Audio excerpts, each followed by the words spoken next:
Thank you, Benny, for having me. I'm Darren Marble. I'm an executive producer of a show called Going Public.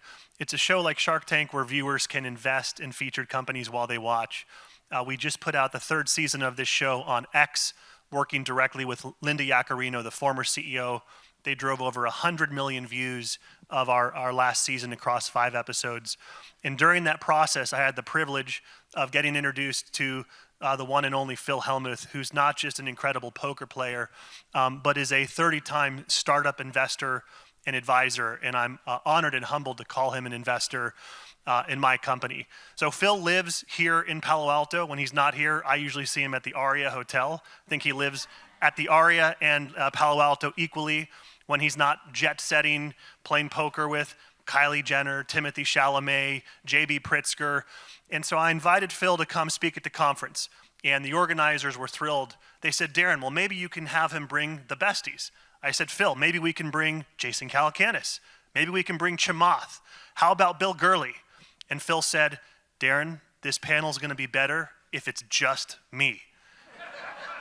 I said, Phil, you're right. And that's what makes you great. So please give a warm welcome to my friend, Phil Hellmuth.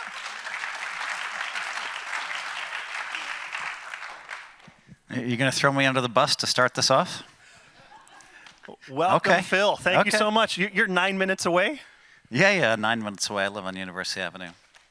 So people know you as a poker player. I know you as an investor and an advisor. And at this conference, there's a delegation of 15 founders that have come from Israel. Are the founders in the audience? There. All right. I'm speaking to you guys. Go. They're here to raise capital, to connect with people like you. So what is your value add to a founder?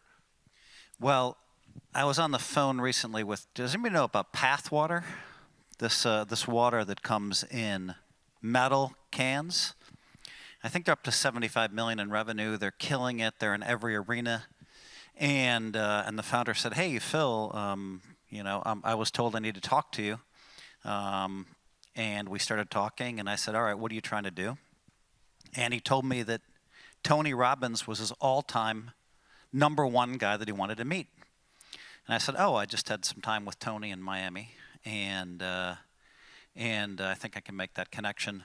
So before I signed with Pathwater, and I gave him an incredible deal, I said, all right, you can give me a point. We'll have it written into the contract. If I don't earn that point, I'll give a half a point back to you. And he said, wow, no one's ever, that's my latest thing. So I advised 32 companies. This was the first time I pulled that move, because I also want to add value. And then I have these hard limits that Darren knows about. Darren met me. He hired me to be an advisor for his company right away. And the hard limits are no one can bother me during the World Series of Poker. So that's 2 months where I'm just completely left alone. And I said, wouldn't it be nice if I connected Shadi Bakur with Tony Robbins? And so I connected. And then I've been on this crazy traveling trip, Darren. I mean, I've been 26 days playing poker with the billionaires in London, and then making all these appearances, and stopping to see my parents along the way. But meanwhile, somebody sent me a picture of Shadi Bakur and Tony Robbins on stage together with Pathwater, and I was like, yes, I guess that means I get my extra half a point. Because he also said, the first $2,000 I made, I took my family to see Tony Robbins. And Tony's the kind of guy, when you connect with Tony, he doesn't want it through email. He wants you to connect directly by text. And so it kind of made my day. Now Shadi is going to be in the Bay Area. He's going to stay. I'm going to see him tomorrow.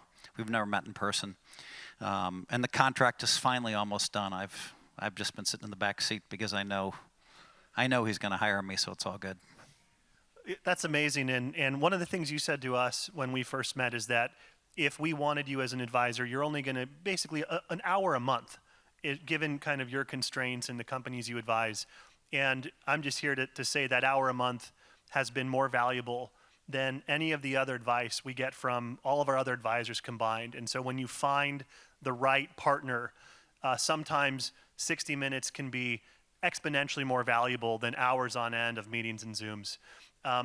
I want to take a step back, Phil, because you are one of the most interesting people I've ever met in your story that spans business and poker. But what's been a defining moment in your life?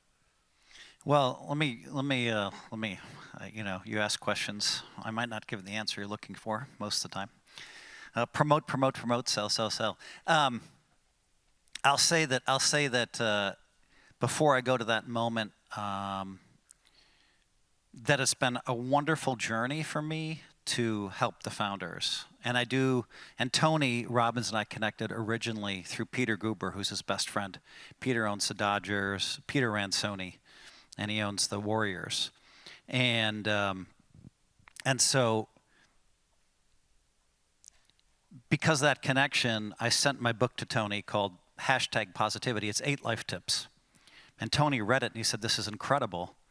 And 3 months later, I found out he was telling people to read my book in his advanced seminars, my book Positivity, 8 life tips.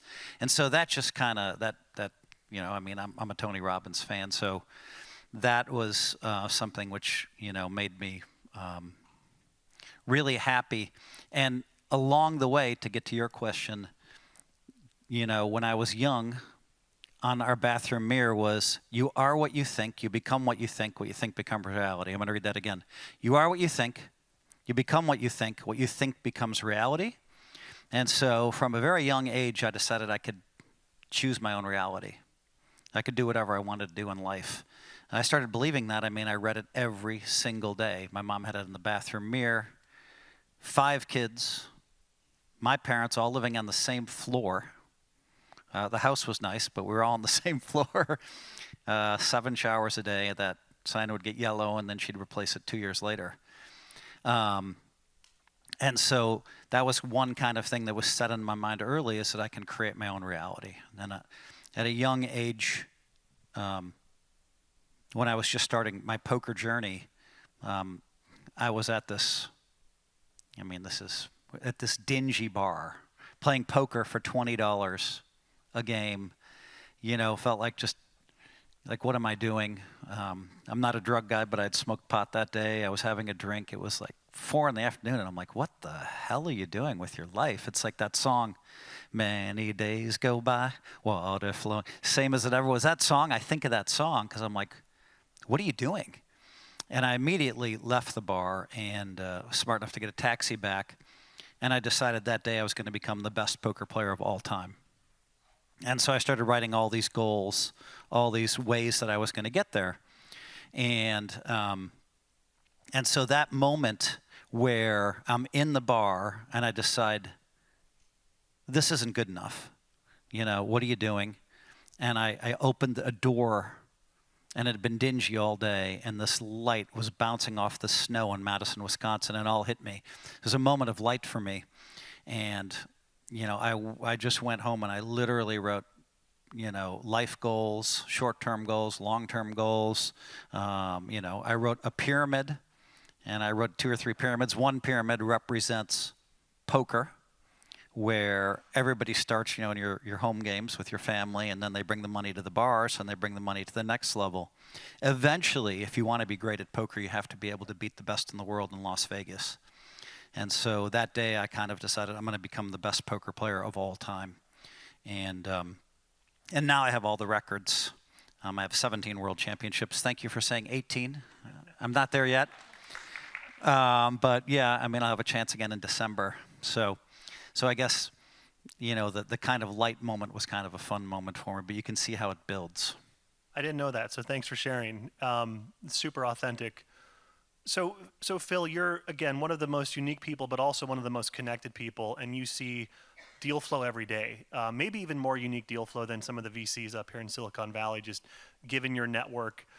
And in poker, there's this concept called tells. You can see when someone's bluffing, or, and you've learned to master the art of the tell. What are some of the tells that you look for in founders that you might think would make them a great investment? Well, the one thing is, you hate to use these terms, work themselves into the ground, kind of. I don't like looking at it that way, but I do think that a huge work ethic is super important. And so that's one thing. I also just have a sense now that I advise, I think it's 31 companies, including you. So I have the sense, I'll meet with somebody 1 week, and then I'll say, okay, do I like the founder? Do I believe he can get the job done? Do I like the product? Do I like where they're going? And these are always pretty early stage things, somewhere between 2 and 10 million, sometimes 100 million, sometimes Pathwater is a $200 million company. And then I'll meet with them another week later, and I've kind of just let my mind process, do I believe? And then I'm like, hey, we're going to take a week. Do you want me involved? 99% of the time they do want me involved, so they come back next week seeing the value that I can add. Literally I work 10 hours a year for the founders, but I keep changing the companies, right? I can change the course of companies because, when I'm in New York, I'll give the Winklevoss brothers poker lessons. When I'm in Chicago, like I was with J.B. Pritzker at his mansion a few weeks ago in Lake Geneva. And so I'm connected to all of these people through this super group that I have, and it allows me, and Chamath, some of you know who Chamath is in the audience. He's my best friend. We'll be playing high-stakes poker tomorrow at his house. I'm bringing a founder to him tomorrow. That founder's about to lose big. No, the founder, actually in Israel, he flew in from Israel, actually. He has this amazing app that will control screen time for your children. So you have a 5th grader who comes to you and says, I want to play more games. I want to play more games. And you say, okay, that's great. Here, you need to answer these, 25 questions from your homework. And then your game will automatically kick on. It's an amazing idea. The technology is really far along. And, he kind of foresaw Chamath as the perfect endorser for this product. So he was thrilled that I was able to set that meeting up. And he thinks if that meeting occurs, it'll change the course of his company. And that's what I'm trying to do, trying to help people out kind of on, one amazing meeting that can change the course of a company. That's where I'm trying to go. And by the way, well, I guess we can't talk about it. Can we talk about the show that you and I are doing? Absolutely. I teed you up, huh? So we're doing this show called Kingmaker, where 5 of us will be sitting in the audience, like right there, imagine American Idol. And we're going to have people come and pitch their companies to us. I'll be there. Chamath is committed. Tony Robbins is committed. Who else do we have? Cyan Bannister, Jim Ree. And so 5 of us in the panel. And this person will be pitching their company. The people in the audience can then invest money in the company by pressing a button. You want to put in $100? Great. $500? Great. $1,000? Great. So in your words, we're democratizing investment for the masses, because where is all of the wealth created, the big wealth? By people that own pieces of companies privately. And that's good for a lot of reasons and bad for a lot of reasons. One good reason is, generally speaking, you can't sell. So you're forced to take the ride all the way up. A lot of people would have sold when it had $100,000, but a lot of these companies you can't sell. And instead, too bad, you're going to have to take $4 million instead, or 0. So then we'll grill the investor, and we're kind of seeding the first season with people like Shadi, with Pat, who we know are going to do well because it's going to be great stories for us. So it's kind of exciting. We think the show's going to be big. We think it could go on Fox. I helped create the show along with you guys. So Kingmaker, we're looking forward to that. It's going to be awesome. It's being positioned to cable TV as the American Idol of business. And the time has come where viewers no longer want to watch the sharks negotiate deals. The viewer wants to be the shark.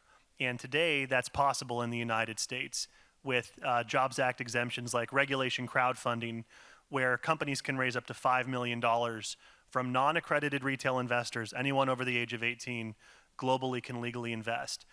Very excited to have Phil as an executive producer, co-creator of Kingmaker, so be on the lookout for that. Phil, to wrap up, what is your advice to founders, right? You talked about hard work and sticking with it and grinding super hard, but there are 15 founders here that are ambitious, they're talented, they have dreams. Are they ambitious? I think so. Are they talented? I know so. Okay. Well, that's the questions we have to ask ourselves. And I think, I mean, it's funny, but you talk to the world's most successful people, and a lot of times they say, I was lucky. I was in the right place at the right time, right? And so that's the subtitle of my book, Positivity. You're always in the right place at the right time. The founders are just learning to understand that concept. Most of the world doesn't understand that concept. And I'll do a quick story to illustrate that. There's someone sitting at dinner with his children, and he comes up with the 8 perfect reasons to pursue his dream. I'm going to do a sports bar. These are 8 great reasons why. Bam, bam, bam, bam, bam. Then he says, Martha, please pass the peas. That's a line from Carl Westcott, who's just an incredible human being. That means they're done with the idea. Martha, please pass the peas. The guy next door says, hey, these are the 8 reasons I want to do a sports bar. And that guy makes one note: on the way home from work tomorrow, I'm going to stop by my favorite sports bar. Now, as he opens that door, everyone in the audience can imagine, literally and figuratively. Figuratively, there's 8 more doors that instantly open behind that because he's taken one step forward. So I'm trying to teach the world that they're always in the right place at the right time, and look for it and be ready for it. So that's what I would tell the founders: is be ready for every single opportunity that comes your way. You know, if you're at a party and you meet someone who's, you know, interested in your business, follow through. If you run into somebody, if you see someone, you know, that's in your neighborhood that you believe can help you, go and talk to that person. A lot of times, those people are happy to be approached. Sometimes not. And so, I think that people have to be more prepared for opportunity to, one, see it because it exists for everybody, and then number 2, to take that first step towards seeking help and seeking that opportunity.